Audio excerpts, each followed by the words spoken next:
My fiancé announced he's just a little boy who needs his mommy, to her family about me. I said, "You're right." When I moved back with mom and took my 6-figure income with me, the little boy grew up fast. I, 29 male, work as a software engineer for a mid-sized tech company. Not Google or anything, but decent pay, about 115 kilo annually. My fiancée Rachel, 27, works part-time as a yoga instructor, makes maybe $25 a year. We'd been together 3 years, engaged for 6 months. The incident happened at her parents' anniversary dinner last Saturday. 25 people there, her parents, siblings, aunts, uncles, cousins, the whole family. Context: I'm close with my mom. Dad died when I was 16, and mom raised me and my sister alone. She's 62 now, lives 40 minutes away. I visit her every Sunday for lunch, help with house repairs, take her to doctor appointments when needed. Normal son stuff, I thought. Rachel always made little comments about it. Do you really need to see her every Sunday? Or can't she hire someone to fix her fence? But I figured she was just adjusting to the dynamic. We were planning to get married after all. So, anniversary dinner. Rachel's cousin Bradley was bragging about his promotion, his new Tesla, his upcoming vacation to Bali. Everyone's congratulating him, and Rachel's aunt turns to me. "So what about you? Rachel says you work with computers?" Before I could answer, Rachel laughed. Not a nice laugh. That mean-spirited laugh that makes your stomach drop. "Oh, he does okay, but honestly, he's just a little boy who needs his mommy. Runs to her every Sunday like clockwork. Can't make a decision without calling her first.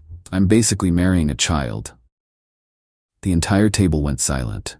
Her mother tried to change the subject, but Rachel was on a roll. "Last week, he actually left our date night early because his mommy needed help moving a couch." A couch? And don't get me started on how much money he wastes on her. New refrigerator here, car repairs there. I keep telling him that when we're married, that stops. I'm not competing with his mother for the rest of my life. Her sister Melissa laughed. "Good luck with that. Mama's boys never change." "Oh, I'll change him," Rachel said. "Once we're married and I control the finances, Mommy Dearest gets cut off. He'll see her on holidays like normal people." I sat there, forkful of pasta halfway to my mouth, processing what I was hearing. This woman who I'd been financially supporting for 2 years, who lived in the apartment I paid for, who drove the car I'd bought her, was calling me a child. In front of her entire family. "You're right," I said quietly.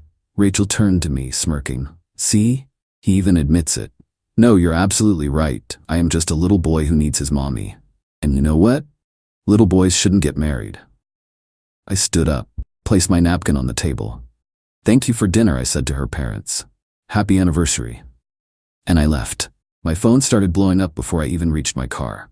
Texts from Rachel ranging from, "Baby, come back, I was just joking," to "You're embarrassing me," to "If you leave, we're done." I texted back once. "We're already done." Then I drove to my mom's house. She was surprised to see me. It was 8 p.m. on a Saturday. Made me tea, didn't ask questions until I was ready to talk.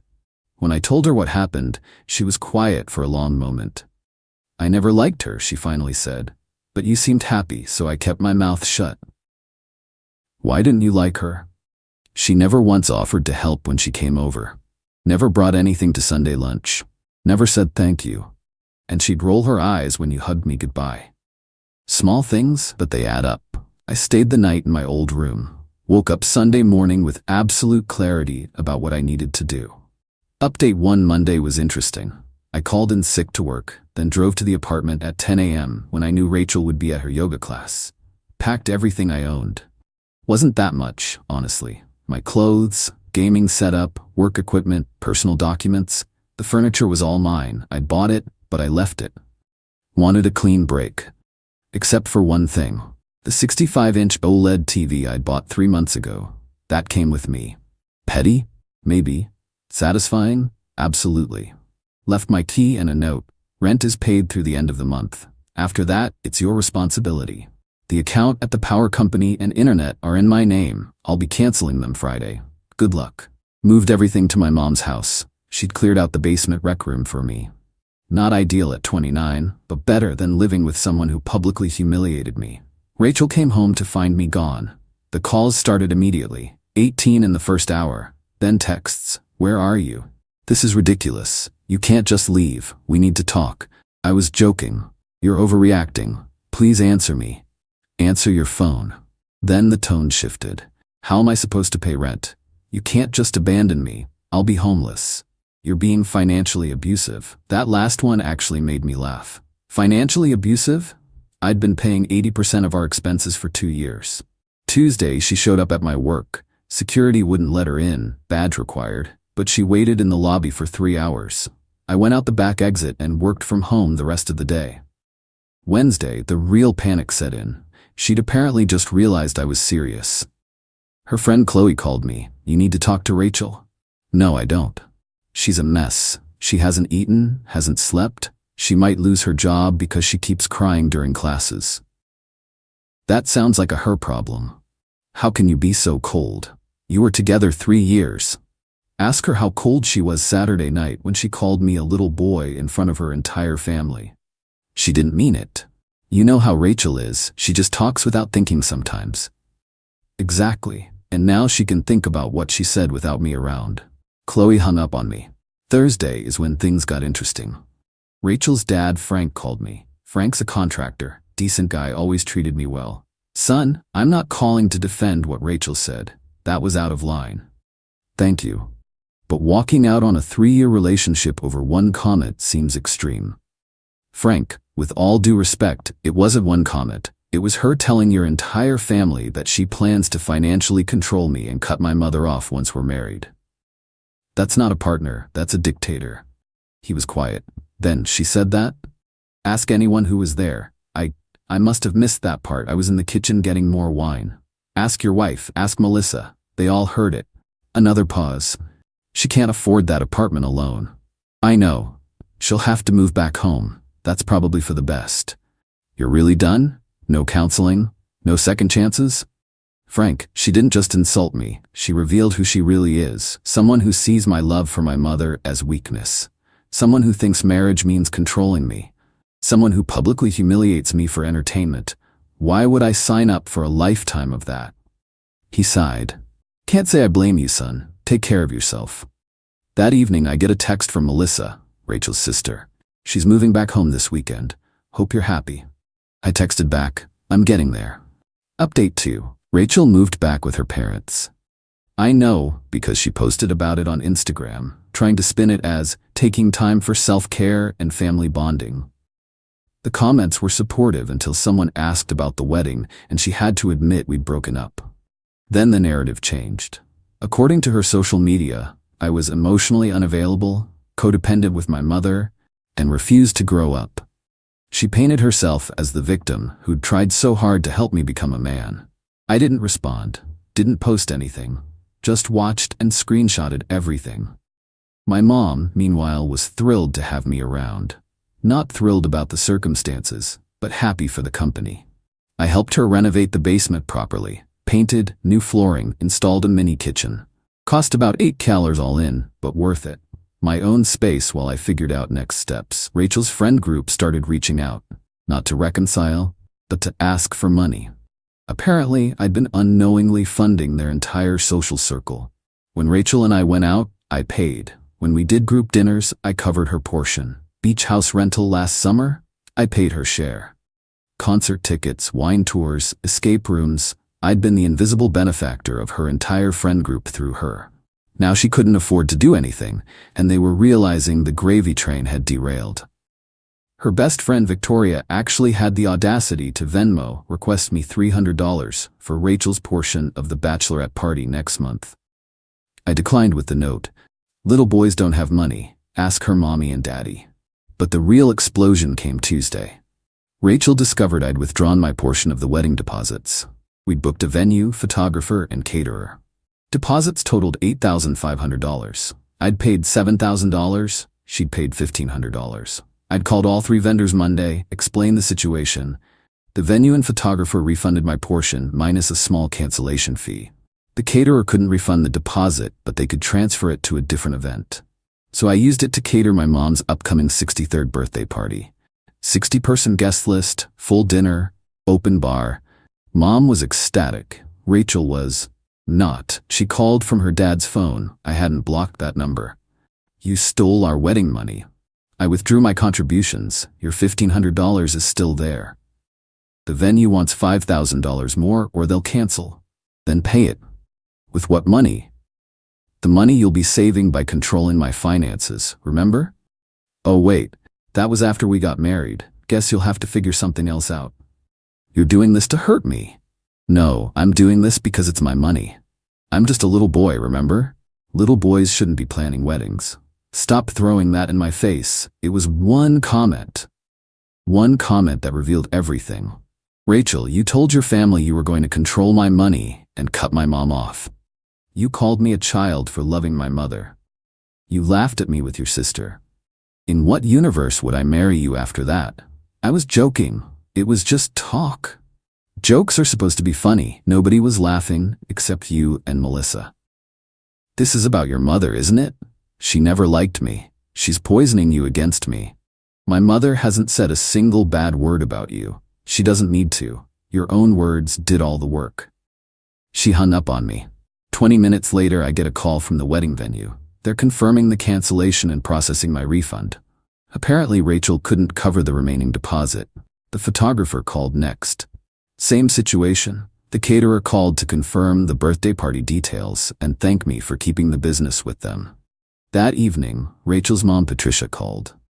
Unlike Frank, she was not understanding. You're destroying my daughter over your pride. Your daughter destroyed our relationship with her cruelty. She's had to cancel the wedding. Do you know how humiliating that is? Do you know how humiliating it was to be called a little boy in front of your entire family? She was just teasing. That's how she shows affection. By planning to financially control me and isolate me from my mother?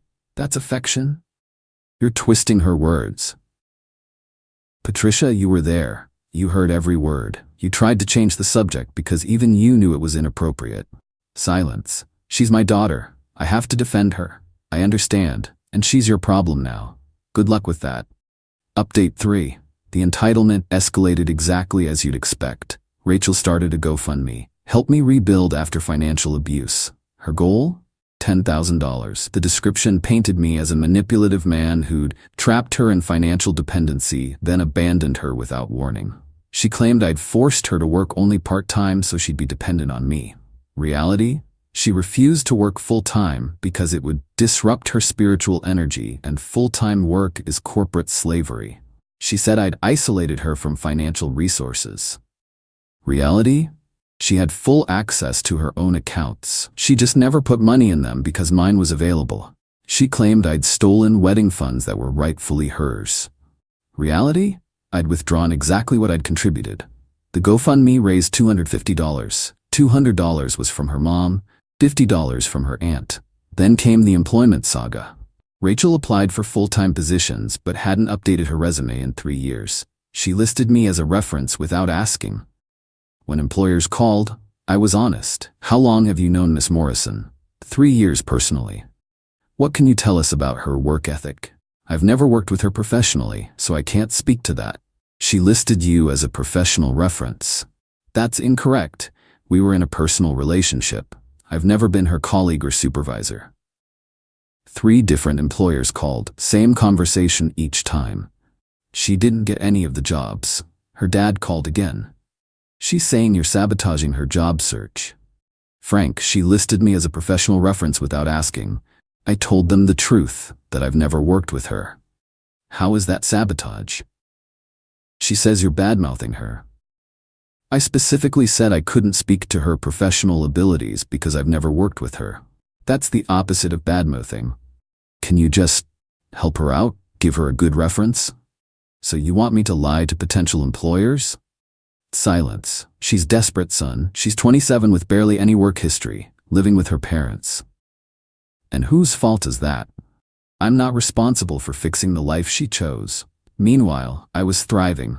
Without spending money on Rachel, I was saving an extra $2,000 a month. I paid off my car loan early, started an investment portfolio, helped my mom replace her old windows with energy-efficient ones. Living with mom wasn't even bad. We had separate spaces, respected each other's privacy. I cooked dinner 3 nights a week. She cooked 3 nights, and we ordered takeout on Sundays. It was actually nice. Then Rachel played her final card. She showed up at my mom's house on a Sunday afternoon. Not alone, she brought her parents and Melissa. 4 against 2, she probably thought. Mom answered the door. "Mrs. Thompson, we need to talk to Garrett. He doesn't want to see you, dear. This is between me and him. And this is my house. You're not welcome here." That's when I came to the door. "It's okay, Mom. Let's hear what she has to say." Rachel had clearly rehearsed this. "Garrett, I'm here to apologize. I was wrong to say those things. I was drinking. I was showing off. I was stupid. Please give us another chance." "You weren't drunk. You had 1 glass of wine." "Okay, but I was nervous. Bradley was bragging and I felt insecure." "So you threw me under the bus to feel better about yourself?" "I didn't mean it." "Which part? The part about me being a little boy? The part about controlling my finances? The part about cutting my mom off? Which part didn't you mean?" Melissa jumped in. "Oh my God, it was just girl talk. Every woman complains about their man." "To their entire family? At a formal dinner? That's normal to you?" Patricia tried next. "Garrett, Rachel loves you. She made a mistake. Surely that's worth forgiveness?" "I've forgiven her. That doesn't mean I'm taking her back." Finally, Frank spoke. "What would it take? Counseling? She'll go to counseling. There's nothing she can do. She showed me who she really is. I believe her." Rachel started crying. "You're ruining my life over one stupid comment." My mom finally spoke up. "Young lady, you ruined your own life. You had a good man who loved you, supported you, and would have given you everything. And you mocked him for loving his mother. What kind of woman does that? What kind of wife would you have been? What kind of mother? Would you mock your own children for loving you too much?" That hit hard. Rachel's face went pale. "Get off my property," Mom continued, "and don't come back. My son deserves better than you." They left. Rachel was sobbing, Patricia was furious, Frank looked defeated, and Melissa was ranting about toxic masculinity and emotional manipulation. That was 2 days ago. Final update. It's been 6 weeks since the anniversary dinner. Life has moved on in unexpected ways. Rachel got a full-time job at a gym, not as an instructor, at the front desk. $15 an hour, no benefits. Her Instagram went from yoga poses and inspirational quotes to complaints about corporate slavery and toxic work culture. The entitlement is still there, just aimed at new targets. She's still living with her parents. Frank told me, we still talk occasionally, he does work on Mom's house, that she's a nightmare. Expects her mom to do her laundry, cook her meals, clean her room. Throws tantrums when asked to contribute to household chores. They're charging her $500 monthly rent, and she acts like they're stealing from her. "We created a monster," he said last week. "Patricia babied her, I enabled it, and you financed it. Now we're all paying the price. Except you escaped." The friend group imploded. Without me inadvertently funding their activities, they couldn't afford their lifestyle. They turned on Rachel, blaming her for losing their meal ticket. Actual quote from Victoria that got back to me. "She's basically friendless now except for Melissa, who's apparently just as entitled." The best part? Rachel's cousin Bradley, the Tesla-driving, Bali vacationing golden boy whose bragging started this whole thing? His girlfriend dumped him last week. Her reason? She witnessed how Rachel treated me at the dinner and realized Bradley had the same entitled attitude. She literally told him, "I saw your cousin destroy her relationship with her ego, and you're exactly like her. I'm out." Bradley blamed Rachel for ruining his relationship with her drama. They don't speak anymore. As for me, I'm doing great. Started dating someone new, Lauren, a nurse at the hospital where Mom had her knee surgery last month. Met her when I was visiting Mom post-op. Lauren loves that I'm close with my mother. "It shows character," she said. "Men who respect their mothers make good partners." We're taking it slow, but it's healthy. She has her own apartment, her own money, her own life. We split dates 50-50. She comes to Sunday lunch at Mom's sometimes, and she actually helps cook. Mom adores her. Found my own apartment last week. 2-bedroom, nice area, reasonable rent, move in next month. Mom's excited for me, but sad to lose her live-in handyman. I promised I'd still come for Sunday lunch and repairs. The $2,000 monthly I was spending on Rachel, half goes to savings, half goes to Mom. Not because she needs it, but because I want to help her retire early. She's worked hard enough. The woman who Rachel wanted to cut off will retire at 64 instead of 67. Thanks to the money I'm not wasting on an entitled partner. Rachel texted me last week. Just one message. I hope you're happy. I responded, I am. I hope someday you will be too. She blocked me after that. Good riddance. Looking back, that anniversary dinner was the best thing that could have happened. Rachel revealed her true self, and I got to see it clearly. No years of marriage before the mask slipped. No kids involved. No messy divorce. Just a clean break from someone who saw my love for my mother as weakness. The little boy who needed his mommy? He's doing just fine. Turns out loving your mother isn't weakness, it's strength. And any partner who doesn't understand that isn't worth having. Mom says Lauren understands that. We'll see where it goes, but one thing's certain, I'll never let anyone mock me for loving my family again. That's not negotiable. Thanks for reading. Little boy, signing off.